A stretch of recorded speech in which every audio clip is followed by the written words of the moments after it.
A man who dares to waste 1 hour of time has not discovered the value of life. Ignorance more frequently begets confidence than does knowledge.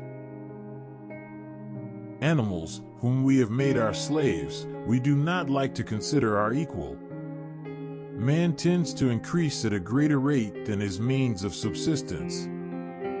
The love for all living creatures is the most noble attribute of man. My mind seems to have become a kind of machine for grinding general laws out of large collections of facts. I have tried lately to read Shakespeare, and found it so intolerably dull that it nauseated me. On the ordinary view of each species having been independently created, we gain no scientific explanation. A scientific man ought to have no wishes, no affections, a mere heart of stone. I am not apt to follow blindly the lead of other men.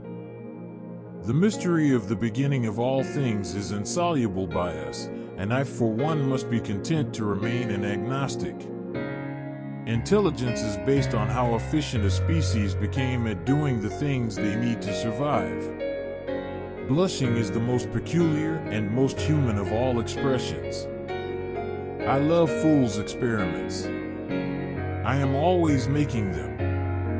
The highest possible stage in moral culture is when we recognize that we ought to control our thoughts.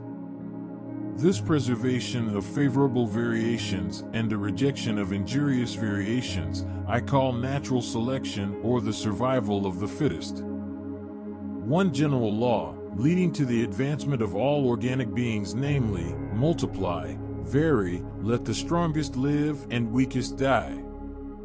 If the misery of our poor be caused not by the laws of nature, but by our institutions, great is our sin.